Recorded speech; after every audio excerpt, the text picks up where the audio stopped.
لما نتقلب بالتليفون، هل انه انت فعلا لازم التليفون لو هذا شعور وهمي؟ طبعا انت هنا راح تصفن شوية، اكيد يعني لازم التليفون، هو هذا السؤال. لو كنت مقتنع بهذا الكلام فاحب اقول لك انه انت غلطان. بس قبل لا تستغرب خلينا نبسط الامور شوية. اي مادة تلزمها بايدك او اي تلامس يصير بينك وبين اي مادة ثانية فانت بالواقع مدى تلمس اي شيء، وهذا الموضوع ما بي اي لف ودوران. هسه لو قلت لك شنو اكثر عضو بجسمك مسؤول عن الاحساس؟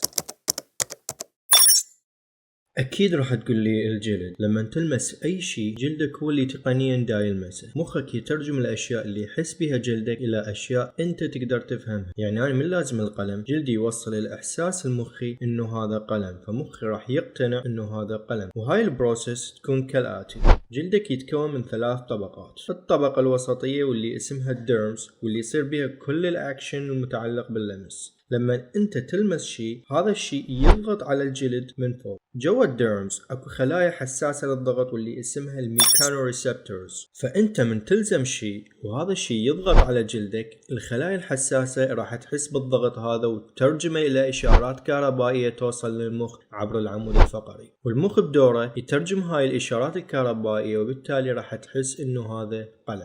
بس انا ببداية الفيديو قلت انه انت بالواقع مدى تلمس اي شيء، فهذا الكلام قد يبدو انه دا يناقض كلامي، بس لما ندخل داخل الخلية الموضوع هذا راح يتغير. الخلايا مو اصغر شيء يتكون من عدة جسمنا حتى ناخذ بكلامها، لان اكو اشياء اصغر واصغر تتكون منها الخلايا، واللي هي الذرات. هاي الذرات اكو بداخلها جسيمات من البروتونات والنيوترونات والالكترونات. خلينا نحكي بالالكترونات. هاي الالكترونات اللي يتكون منها جسمك وجسمي تكون سالبة الشحنة. خلونا نعيد. جلدك يحس بالضغط من خلال خلايا حساسة للضغط مثل ما قلنا، وهاي الخلايا تتكون من ذرات بداخلها الكترونات سالبة الشحنة. ممتاز. شنو اللي يصير لما نلمس شيء؟ خلينا نتخيل اني دا المس الطابعة. مثل ما قلنا كل شيء مادي يتكون من ذرات بيها الكترونات.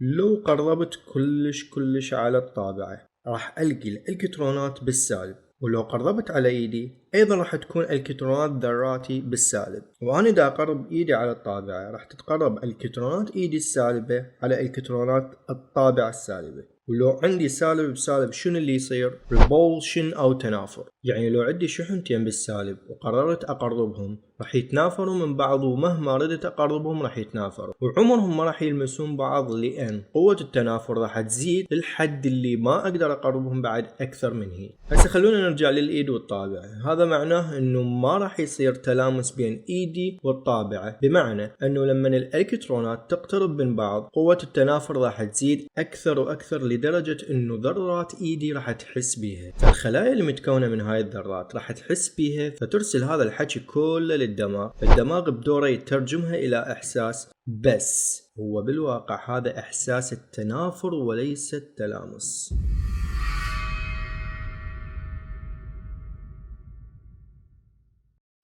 مختصر الكلام، انت بالواقع مدى تلمس اي شيء من حواليك. ذرات ايدك عمرها ما راح تلمس اي ذرات شيء ثاني، انما مخك هو اللي دهي لك هاي الفكرة. اللمس الشغلة الوحيدة اللي كنت تثق بيها طلعت وهم. لما انت تحضن شخص ثاني بالواقع ذراتك ابد ما تلامس ذرات الشخص الثاني. مع هذا نشوف الشعراء يبالغون بمدح الحضن وهو كله وهم.